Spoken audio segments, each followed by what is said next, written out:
तो दर्शकों, हमारे साथ और एक भक्त जुड़ गए हैं। आपका शुभ नाम? मेरा नाम वैभव रुपनर। वैभव। हाँ, वैभव। कहाँ रहते हैं आप? मैं पिंपरी निलक में रहता हूँ, पुणे में। पुणे में रहते पुणे हैं? में रहते हैं। तो यहाँ बराबर आते रहते हैं मठ में? हाँ, हम बहुत दिनों से मठ में आते हैं। बहुत दिनों से आते हैं। हाँ, क्या करते हैं आप? मैं आईटी इंजीनियर हूँ। आईटी है? हाँ, सॉफ्टवेयर कंपनी में जॉब करता हूँ। अच्छा अच्छा। हाँ, पुणे तो पूरा आईटी हब ही बन गया है पूरा। हाँ, अभी तो बहुत है ना? बहुत बहुत बड़ी बड़ी कंपनियाँ आई हाँ, हैं यहाँ सब पर। मल्टीनेशनल कंपनियाँ आ गई हैं। हाँ, तो कब से जुड़े हुए हैं ये काका जी से? अभी हम काका जी के साथ मेरा जन्म से पहले मेरे पिताजी माता ओह, सब सेकंड पीढ़ी है। हाँ, उनकी सेवा में थे। हाँ तब हाँ। अभी उनके साथ साथ अभी हमें भी माता पिता की जो भक्ति थी वो हाँ, पुत्र में आ गई। या बिल्कुल आप बिल्कुल। ऐसा कह सकते कहते हैं संस्कार जो होता है ना, माता पिता से ज़्यादा मिलता है ना काकी जी? जो संस्कार है हमारे हमारे बच्चों को जो माता पिता से ही ज़्यादा मिलते हैं संस्कार। तो एक संस्कारवान पुत्र आप हैं। तो काका जी से जो आपने दीक्षा ली है कि मतलब समर्पण था, भावना था आपका ऐसा हमेशा आने जाने का, या आशीर्वाद कैसा चमत्कार रहा आपके साथ जीवन में? हमने काका जी की कृपा हमारे ऊपर बहुत दिनों से है। हमने ज- ऐसा कदम कदम पे उनका साथ हमारे हमारे साथ वो है। हमेशा साथ रहते और हैं। उनकी बिल्कुल कृपा हर वक्त हमारे रहती है, चाहे कौन सी भी तकलीफ़ आ जाए, बस उनके साथ बात की तो हर तकलीफ़ का हल हो जाता है। बिल्कुल। हो। एनी प्रॉब्लम, कौन सा भी प्रॉब्लम रहने दो, वो हाँ, 100% सॉल्व होता ही होता है। सवाल होता ही होता है। और मैं एक बात बताना चाहता हूँ, लगभग 20-25 साल पुरानी बात है। हाँ जब हम बहुत छोटे थे, मैं हाँ दूसरी तीसरी कक्षा में था। हाँ तब मेरे पिताजी पुणे में जॉब पे जाते थे काम के लिए। तब वो साइकिल पे जाते थे और उनकी जो ड्यूटी थी वो बहुत सुबह की थी। लगभग 6 बजे वो निकलते थे घर से और शाम को भी देर से आते थे घर पे, 8-9 बजे तक आ जाते थे। तो वह बात साधारण 20-25 साल पुरानी बात है। तो एक दिन वो काम के लिए निकल गए थे और जाते जाते सुबह उनका एक्सीडेंट हुआ था। और उस वक्त कोई कम्युनिकेशन का साधन नहीं था, ना कि फ़ोन थे ना ही कुछ थे ज़्यादा तो। 25 साल पहले हाँ, तो वो एकदम। सब किसी के पास अवेलेबल नहीं होता था। वो बस एक स्टडी थोड़ा आजू बाजू होता था, तो वहीं पे से कांटेक्ट के लिए वही एक सुविधा थी। हम्म। तो उस वक्त क्या हुआ था, जब सुबह वो काम के निकल गए थे तो उनका एक्सीडेंट हो गया था। और हमको लगा कि वो हर रोज़ की तरह वो काम पे ही गए हैं। लेकिन 4 बजे के दरमियान एक कॉल आया कि ऐसा ऐसा एक पुलिस स्टेशन से कॉल आया था कि ऐसा ऐसा एक आदमी है, ऐसा ऐसा रोड पे पड़ा हुआ मिला है और उनके नाक में से कान में से खून बह रहा था। उनके सर के ऊपर मार लगा था गिरने की वजह से, एक्सीडेंट की वजह से। तो वो अ, बहुत बेहोश थे, बेहोशी की हालत में मिले थे। हम तो सोच रहे थे कि वो डेली रूटीन की तरह वो अपने काम पे गए हैं, इसलिए तो हम कुछ आइडिया नहीं था। लेकिन ये सब होने के बाद हमको कॉल आया पुलिस स्टेशन के बाद, फिर हमारे घर में भी सब जो भी आदमी लोग थे हमारे, वो सब काम पे गए थे। जो भी थी घर में सिर्फ औरतें ही थी, मेरी माँ थी, मेरी चाची मेरी दादी, वो सब लोग थे। तो उनको सब फ़ोन आया तो वो सब डर गए थे। फिर वहाँ पे जाके हमने देखा तो उनको उनके कान में से नाक में से खून आ रहा है सब। सर पे चोट लगी हुई है, उनके कपड़े कपड़े पर खून लगा हुआ है सब, वो चींटियाँ लगी हुई है उनको। तो बहुत एकदम सीरियस कंडीशन में हमको वहाँ पे मिल गए थे। तो फिर वहाँ से हमने उनको डॉक्टर के पास लेके आए थे। यहाँ पे आउंद में एक कोडबागे करके डॉक्टर है, उनका हॉस्पिटल है बड़ा। तो वो बोले कि हमारे पास ये सब जो इंस्ट्रूमेंट है, उनके पास वो मशीनरी वो सब नहीं थे जो उनके लिए सीटी स्कैन करना पड़ रहा था, या बाकी के जो भी है उनको एमआरआई वगैरह करना था। वो उस वक्त उनके यहाँ पे वो सब इंस्ट्रूमेंट मशीन नहीं थे। तो उन्होंने बोला आप दूसरी तरफ लेके जाओ। तो हम वहाँ शिवाजी नगर में हर्डीकर डॉक्टर करके है, हर्डीकर हॉस्पिटल करके है, वहाँ पे हम उनको लेके गए। लेकिन इन सब भाग दौड़ के दौरान बहुत टाइम चला गया था उस वक्त। ज़्यादा ब्लड निकल गया होगा। हाँ, ज़्यादा मतलब आने जाने के लिए साधन नहीं थे।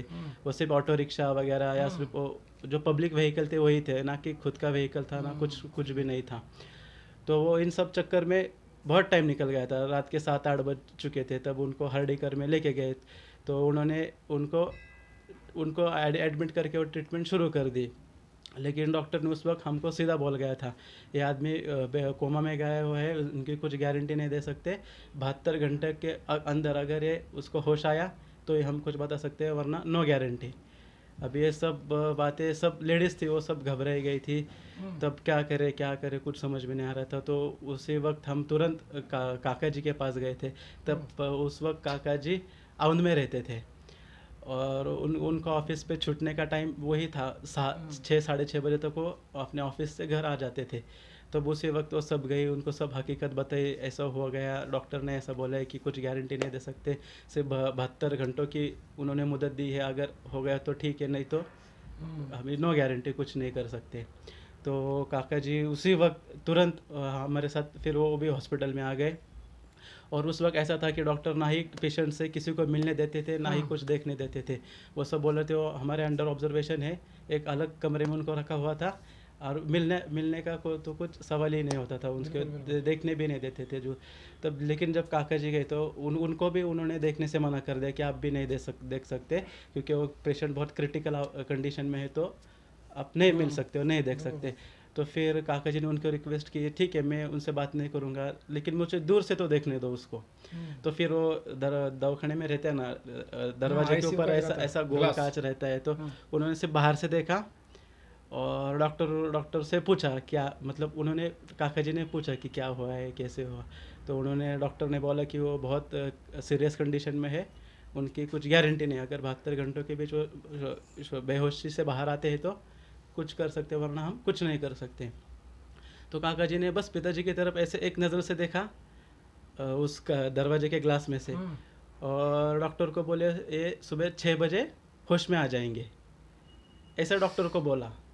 और वो सब होने के बाद काका जी निकल गए और हमको बोले कुछ टेंशन मत लो, कुछ नहीं होगा, जल्दी ठीक हो जाएगी। और वो डॉक्टर को क्या बोले, सुबह 6 बजे होश में आ जाएंगे और 2-3 दिन में घर में भी जाएंगे, ऐसा डॉक्टर को बोल दिया।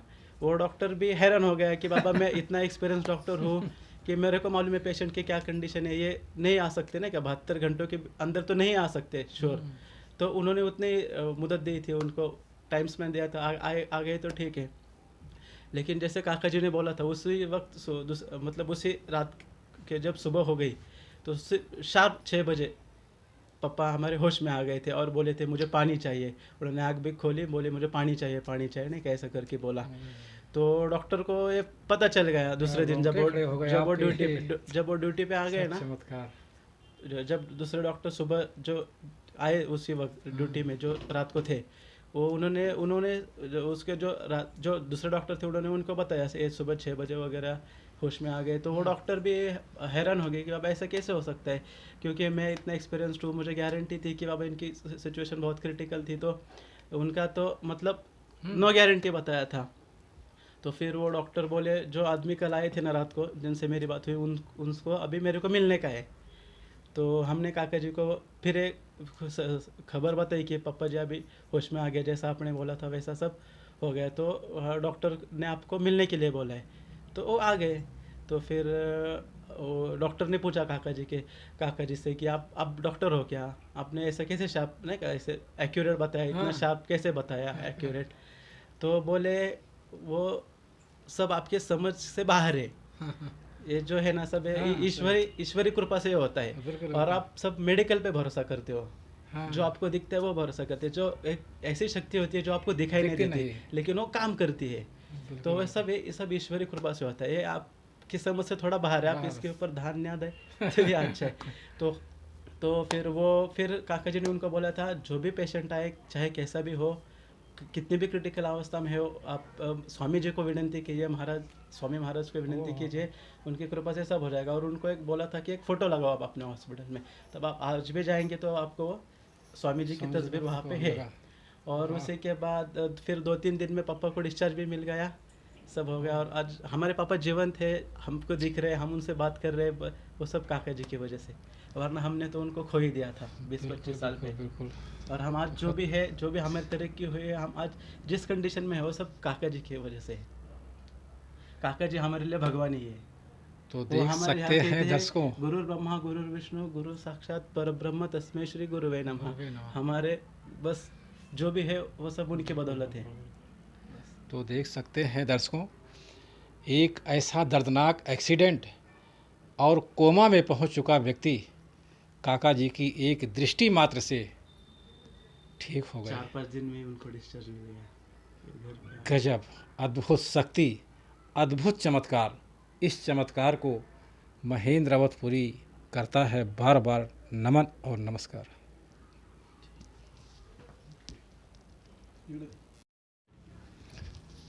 तो दर्शकों, एक और भक्त जुड़ गए हैं काका जी से।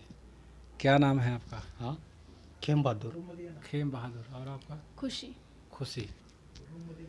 कब से यहाँ जुड़े हुए हैं इस मठ से? मुझसे अभी 6 साल हो गए, 6-7 6 साल। साल से जुड़े हुए हैं। हम्म। तो काका जी का काफ़ी आशीर्वाद रहा होगा आप लोगों का? हाँ, काका के से बहुत आशीर्वाद है। कहाँ रहते हैं आप? मैं नाकाती बस्ती में रहता इधर। एक्चुअली मेरा नज़दीक? हाँ, नज़दीक ही रहता है। मेरा गांव देहरादून है। अच्छा अच्छा, देहरादून से आप यहाँ रहते हैं? हाँ। अच्छा, तो आप क्या करती, पढ़ाई कर रही हैं? हाँ, फर्स्ट ईयर BBA। अच्छा, BBA फर्स्ट ईयर है। तो जो काका जी का आपके ऊपर आशीर्वाद बरसा, कोई ऐसा चमत्कार है आपको याद? है अभी, मतलब ये 10वीं में थी ना, अच्छा अच्छा। तभी की बात है, मतलब 2 साल हो गए अभी। हम्म, तो इसको मतलब वो बहुत कफ हो गया था, खांसी। हम्म, तो 2-3 डॉक्टर के पास दिखाया तो कुछ खांसी जा रहा नहीं था। तो हम तो काका के संपर्क में थे नहीं क्या। फिर एक डॉक्टर ने फिर बोले इसको टीबी हो सकता है नहीं क्या, आप वो स्पेशलिस्ट के पास लेके जाओ। हाँ, फिर स्पेशलिस्ट के पास लेके गए चेकअप के लिए। तो वो बोले वो मतलब मुंह के अंदर नहीं क्या पाइप एंडोस्कोपी नहीं डालना क्या, पड़ेगा। हाँ हाँ। वो डाल के कप निकल के चेक करने पड़ेगा वो इसको क्या नहीं क्या टीबी हो गया लगा, क्या हो गया। अरे बाप रे। तो फिर इसको घर पे छोड़ा मैंने लड़के को। आप टेंशन में बैठेला था। फिर मठ में आया। अभी हर टाइम काका के साथ जाने का ना मैं, तो टेंशन में बैठा था ऐसे ऐसे। फिर काका ने पूछा क्या हो गया, तो बोले कुछ नहीं। तो काका बोले इधर आ, बोले लड़की को लेके आ और औरत को लेके आ तेरे नहीं है बीवी को। हाँ, तो फिर मैं लड़के इसको और मेरी मिसेस को लेके आए मठ में। तो काका ने फिर वो दी दिया। काका बोले कि कुछ नहीं होएगा, बोला कुछ चेकअप नहीं करने का, कुछ नहीं करने का, बोले 2 दिन में वो खांसी ठीक हो जाएंगी। तो काका को बोला अभी 10वीं का अपन एग्जाम होने का, उसको कुछ ही पढ़े नहीं होगा, बोलो उसको 70 के आगे % गिरेंगे। हाँ। हाँ, फिर हमने फिर उसका अरे। चेकअप वेकअप कुछ नहीं किया। उसका खांसी भी नहीं, कुछ नहीं, ना उसको टीवी है ना कुछ। मतलब उन्होंने वो जो चेकअप करने बोला था ना, हाँ। बलगम का, उसके कुछ नहीं कुछ तो 50,000 एक चेकअप का बोल रहे थे। तो अच्छा। उसके वजह से और टेंशन बढ़ गई थी। तो फिर वो ही नहीं क्या सब हो रहा था। तो मेडिसिन्स वगैरह अवेलेबल नहीं थी क्योंकि कंडीशन उतनी नहीं थी कि नहीं क्या ऑपरेशन कर पाए। तो फिर काका ने बस नहीं क्या वो विभूति दी और नहीं क्या वो बोले कि नहीं क्या मतलब तुलसी का पानी वगैरह उसमें डाल के वो हाँ। पीना 3 दिन लगातार। तो मैंने बस वो किया तो मुझे नहीं क्या फ़र्क दिखने लगा कि नहीं क्या मतलब कफ वगैरह गया। और बाद में नहीं क्या चेकअप की भी ज़रूरत नहीं पड़ी। मतलब मैं रात को जब भी सोती थी ना, मतलब खास के नहीं क्या मतलब मेरा हाँ। पूरा ये होता था, तकलीफ होता था बहुत तकलीफ होती थी। तो उसके वजह से बहुत इम्प्रूव हुआ मुझे। और मतलब मैं भी इन सब पे पहले विश्वास नहीं करती थी, बट काका के ऊपर मेरे को बहुत ऐसा विश्वास था। और जो 10th की बात है ना, मेरा थोड़ा भी पढ़ाई नहीं हुआ था, मतलब नहीं कि 1-2 दिन पहले मैंने चालू किया था। तो फिर मुझे बहुत टेंशन था, पैनिक हो गई थी पूरी मैं भी, नहीं कि यार क्या करूँ अभी। तो फिर काका के पास आई थी दर्शन लेने के लिए। काका ने मुझे एक फूल दिया स्वामी के चरण के ऊपर का, और बोले कि जब भी पेपर लिखेगी ना फूल अपने पास रखना और स्वामी का नाम लेके लिखना। और मतलब मैंने तो किया था पढ़ाई, लेकिन जो क्वेश्चंस मुझे नहीं ना आ रहे थे वो लिटरली मेरे फ्रेंड्स लोग आके मुझे बता रहे तुझे पता है कि ये क्वेश्चन का ये आंसर है करके। मतलब लिटरली मेरा पूरा अच्छा गया और 70 के आगे ही गिरे मुझे मार्क्स। मेरे मम्मी ने मेरे को ऐसा ये क्या बोलते हैं शर्त लगाई थी कि 70 के आगे लाएगी ना तो कुछ ना कुछ दूंगी करके। मेरे को 71% गिरे, लेकिन गिरे। काका ने बोला उतना गिरा। गजब। देख सकते हैं 70 दर्शकों, के आगे गिरेंगे, टेंशन मत ले। एक ऐसी बीमारी जिसे डॉक्टर ने ना बोला और आप लोग काका के जो विश्वास था, जो उनकी विभूति थी, उससे ठीक हो गई। काका के ऊपर और परीक्षा परिणाम डिक्लेयर कर दिए। हाँ, एग्ज़ाम होने के पहले 70% ऐसे के चमत्कार आगे हैं। बहुत कम देखने को मिलते हैं। अभी भी मेरी मम्मी बहुत बीमार थी बीच में, अभी ये 2 महीने पहले का अभी का। मतलब उनको ऐसे मतलब बीपी हाँ। और दमा भी है ना, तो एडमिट किया था। तो एडमिट करने के बाद तो ऑक्सीजन लगाया, तो आईसीयू में थे वो। तो डॉक्टर बोले कि नहीं क्या बहुत ये हो गया, ऑक्सीजन लेवल भी कम हो गया। आणि ऑक्सीजन के पहले मम्मी का ऑक्सीजन लेवल 62 था। तो डॉक्टर बोला आज कैसे क्या तुम्हारी मम्मी इधर चलते, हमने चलते लेके गए घर से हॉस्पिटल। हाँ। तो बोले 62 में आदमी रहते ना, तुम्हारी मम्मी आई कैसे? तो बोला अभी आई कैसे? बोला अभी वो बोले महाराज की कृपा है हमारे। बिल्कुल कृपा बोले 62 में तो जिंदा रहते ना आदमी। बोले आज कैसे क्या तुम्हारी मम्मी? फिर उसके बाद पहले डॉक्टर ने ऑक्सीजन लगाया उनको। फिर ऑक्सीजन लगाने के बाद फिर ऑक्सीजन लेवल थोड़ा नहीं बढ़ गया। फिर वो बोले तो कंडीशन तो सीरियस है बहुत, बोले अटैक भी आ सकता है। वो टाइम पे लगता है अटैक आया, दूसरा अटैक था मम्मी का। हाँ। तो हमको भी समझे नहीं कुछ नहीं, मम्मी बोल रही दर्द हो रहा छाती में इधर उधर। वरना अभी वो डॉक्टर को बोल रहा, डॉक्टर देखो क्या हो रहा है, सालाइन लगाया था तभी। तो डॉक्टर बोले आज मैंने तो इंजेक्शन दिए ठीक लगेगा। बोला अभी कुछ हो नहीं सकता, लगता नहीं क्या। फिर काका को और स्वामीन का नाम लिया। बोला काका तुम्हारे हाथ में अभी क्या करने का देखो। बोला मम्मी का क्या नहीं क्या तुम्हारे पास है सब। तभी 5-10 मिनट में मम्मी का नहीं क्या मतलब जो छाती में दर्द था वो कम हो गया, वो नॉर्मल हो गई नहीं क्या। मतलब सब स्वामी को और काका का कृपा है, उनके वजह से मतलब अनुभव ऐसा बहुत है नहीं। जिनका ऑक्सीजन लेवल इतना लो आ जाए, अभी मत 2 महीने के पहले की बात है। वही तो बता रहे हैं, जो ऑक्सीजन इतना लो आने के बाद भी आदमी खड़ा रहे, ये सबसे बड़ा चमत्कार अभी मतलब ज़्यादा दिन भी नहीं हो गए, 2 काका महीने जी का ऐसा ऐसा चमत्कार जो रोंगटे खड़े कर देते हैं। बहुत बहुत आशीर्वाद आप लोगों का है काका जी का और काकी जी का। काका और काकी के वजह से हमको बिल्कुल मतलब बिल्कुल बहुत बड़ा परिवार मिले है। बहुत बड़ा परिवार मिला है, बहुत बहुत इतना बड़ा धन्यवाद। परिवार मिलना मुश्किल है। अब 5 मठ के परिवार बोलने से कितना हो गया। पाँच आप सौ किधर मुख्य भी जाओ, परिवार। ओहो, आप जाएंगे ना कुछ मतलब नहीं क्या अपने इसमें कमी नहीं करेंगे। चाय पानी सब मतलब पहचान कर रन दो मत रन दो, उनको समझो मठ में से आए सब चाय पानी सब करेंगे बिना पहचान। ओहो, मतलब इतने संबंध अच्छे सब। बिल्कुल बिल्कुल, बहुत बहुत धन्यवाद, थैंक यू सो मच।